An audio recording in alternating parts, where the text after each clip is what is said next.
அம்மாவின் தமிழ் சேனலுக்கு உங்களை அன்போடு வரவேற்க. இன்றைக்கி நம்ம பார்க்க போகிறது ஒரு அருமையான ஈவினிங் ஸ்நாக்ஸ் தான். அதுக்கு பார்த்திங்கன்னா நான் ஜவ்வரிசி ஊற வச்சு எடுத்து வச்சுருக்கேன். பெரிய ஜவ்வரிசி தவிர்த்துட்டு நீங்கள் மணிமணியாக இந்த மாதிரி ஜவ்வரிசி கிடைக்கும். அப்படி இல்லைன்னா இது சேர்த்துக்கோங்க, பாயாச ஜவ்வரிசியை சேர்த்துக்கோங்க, மாவு ஜவ்வரிசியும் சேர்த்துக்கலாம், அதுவும் நல்லாயிருக்கும். அதுக்கு பார்த்திங்கன்னா நான் 1 கப்பு ஜவ்வரிசி எடுத்து ஊற வச்சு எடுத்து வச்சுருக்கேன். இந்த பக்கம் பச்சரிசி மாவு, இந்த பக்கம் கோதுமை மாவு, இந்த பக்கம் சீரகம், அப்புறம் வெங்காயம், பச்சை மிளகாய், கொத்தமல்லி, காய்கறி வேணும்னாலும் காய்கறி சேர்த்துக்கலாம். ஒரு மிக்ஸி ஜார் எடுத்திருக்கேன். கொஞ்சமாக ஜவ்வரிசி சேர்த்துக்கோங்க. மிச்சத்தை நம்ம மேலாக தூவி அதில் பிசைய போகிறோம். இதுலேயே 1 கப் இந்த அளவில் எடுத்திருக்கேன். எந்த அளவில் எடுத்திருக்கீங்களோ அந்த இதுக்கு ஏற்ற மாதிரி நான் 1 கப்புக்கு 1/4 கப்பு கோதுமை மாவு சேர்க்குறேன். அப்புறம் இதை நம்ம அரைச்சிட்டு வந்துடலாம். அரைச்சி எடுத்துகிட்டு வந்தாச்சு.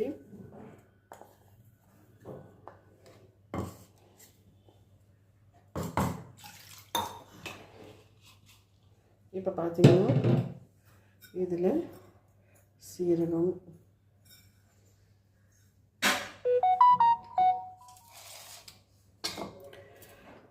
இப்போ எடுத்து வச்ச ஜவ்வரிசியும் இதில் சேர்த்துக்கோங்க.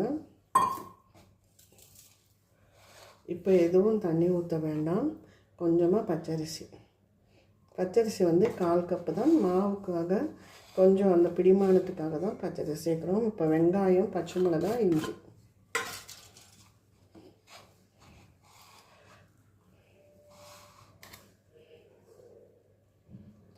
இன்னும் உப்பு சேர்க்கல.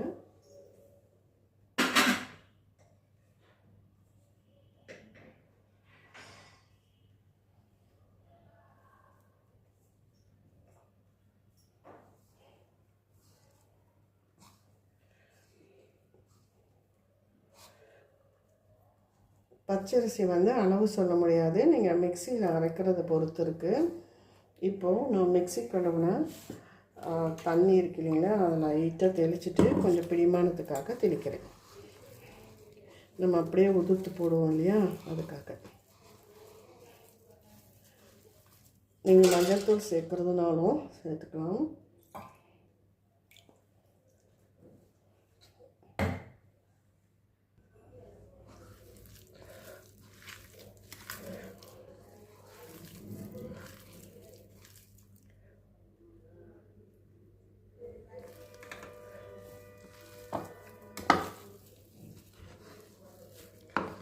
அவ்வளோதான், மாவு பிசைஞ்சு ரெடியாக இருக்குது. இப்போது எண்ணெயை காய வச்சுட்டு நம்ம பக்கோடாக்களை இப்படி உதுத்து போட்டுக்கலாம். நல்ல கரை முறுமுறுன்னு இருக்கும். வெங்காயம் உங்கள் தேவைக்கு ஏற்ற மாதிரி போட்டுக்கோங்க. இப்போது மாவு ரெடியாக இருக்குது.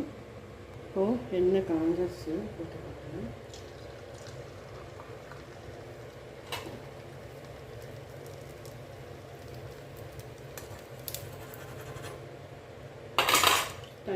தண்ணியில் கையில் நினச்சிட்டு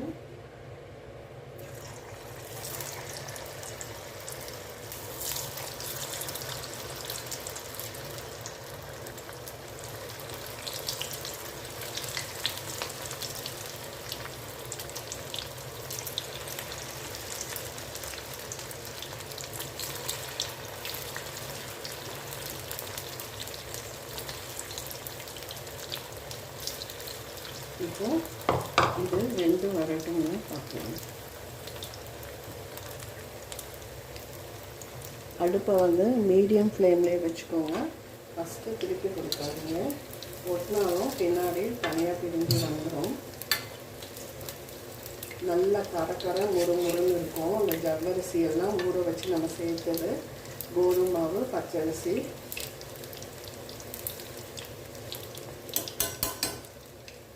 மீடியம் ஃப்ளேமில் வச்சுக்கோங்க.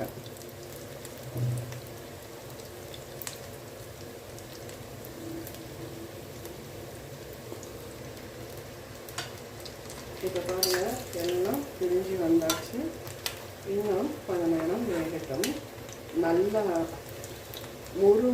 முத்தாக அந்த ஜவ்வரிசி வந்து வாயில் கடிப்படும் போது நல்லாயிருக்கும். நீங்கள் வேணும்னா மஞ்சத்தூள் கூட சேர்த்துக்கலாம் கலருக்காக.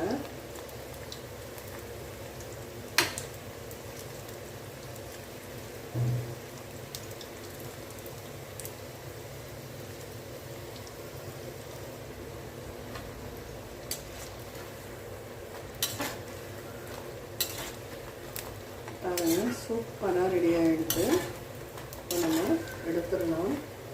கர முறு முறு கோதுமை ஜவ்வரிசி பக்கோடா. ஒரு பேட்ச் எடுத்தாச்சு. இது 2வது பேட்ச்சு. நல்லா வேக விட்டு எடுக்கணுங்க. நல்லா அந்த மேலே நல்ல கரடு முரடா, அதாவது நல்லா கிறிஸ்பியாகவும் உள்ள சாஃப்டாக அந்த கோதுமை பச்சரிசி மாவு சேர்ந்து அடிக்கடி செய்வீங்க. ஈஸியாக செய்யக்கூடியது இது. அரைக்க வேண்டிய வேலையெல்லாம் நமக்கு கிடையாது. மாவை ஒரு சுற்றி எடுத்தால் போதும்.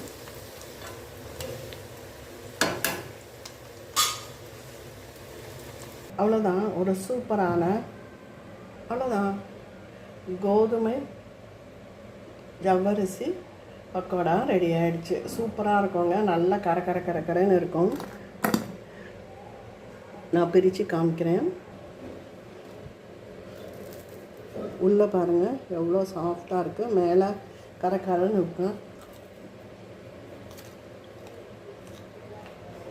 கண்டிப்பாக ட்ரை பண்ணி பாருங்கள். இந்த வீடியோ பிடிச்சிருந்தா லைக் பண்ணுங்கள், ஷேர் பண்ணுங்கள், சப்ஸ்கிரைப் பண்ணுங்கள், கமெண்ட் பண்ணுங்கள். நன்றி, வணக்கம்.